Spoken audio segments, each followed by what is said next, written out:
I'm Lindsay, and welcome to the Poise Geeks Power Pause, where I teach you how to improve your posture in everyday activities. So I've had a request for a theme, which is particularly relevant to summer, and that theme is travel. And I'm actually going to be doing a two-part series on travel, and this will mainly have to do with dealing with luggage.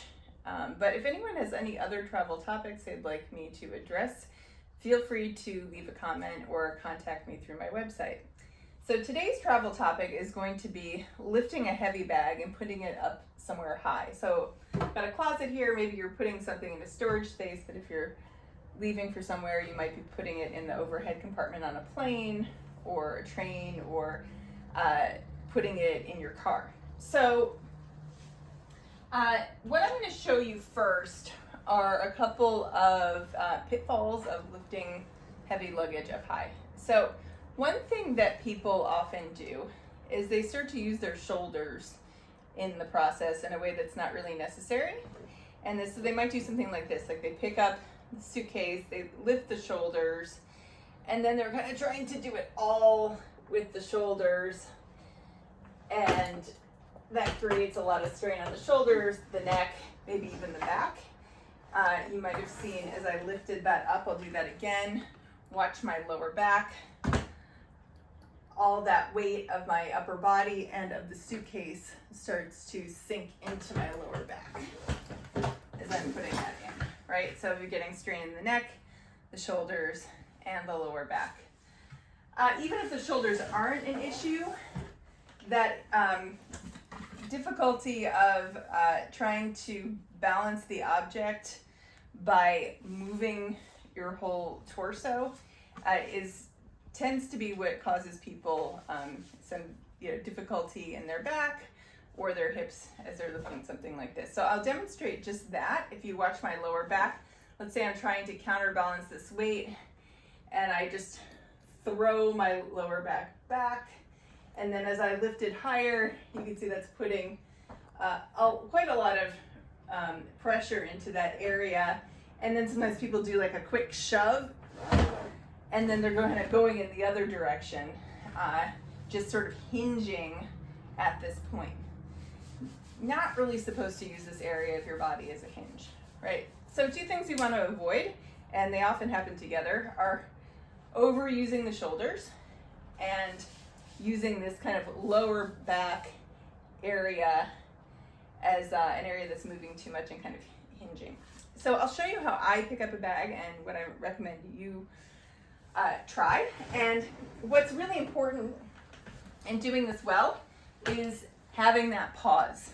So really make sure, even if it's just half a second, have the moment where you pause and you think about how you're doing this. So first, just start by picking up your object, your suitcase, your bag, and just bring it up to about waist height and hold it there, and then notice, oh, did I tighten my shoulders up a little bit? And if you did, drop your shoulders a little.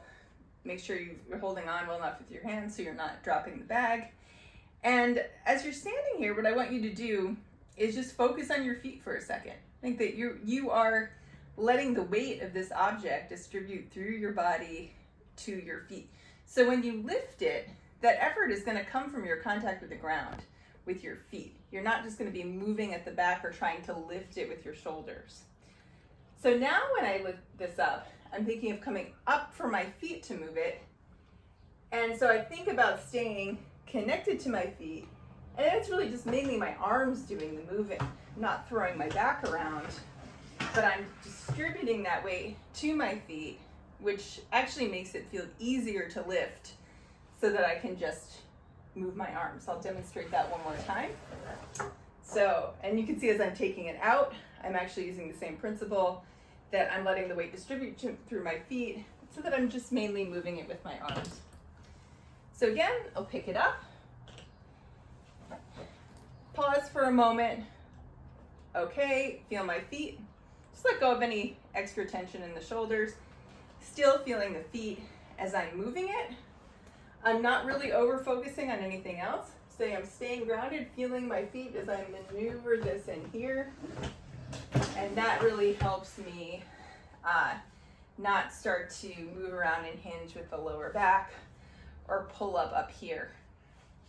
So I suggest you give that a try, and I'd actually recommend practicing it at home, something like this, like putting your bag up on a shelf. Because let's say you're boarding a plane, it's a little chaotic, it might be hard to practice this for the first time when you're in a kind of crowded situation where you've got to move quickly. So if you practice it a few times at home and you just get it into your body and your kind of muscle memory, that as you lift, you're going to think feet.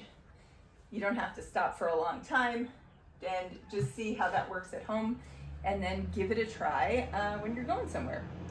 So I will be back next week with another theme having to do with travel and luggage, and that is another common question I get, which has to do with pulling the suitcase. So stay tuned for next week, and I will see you then. Take care. Bye.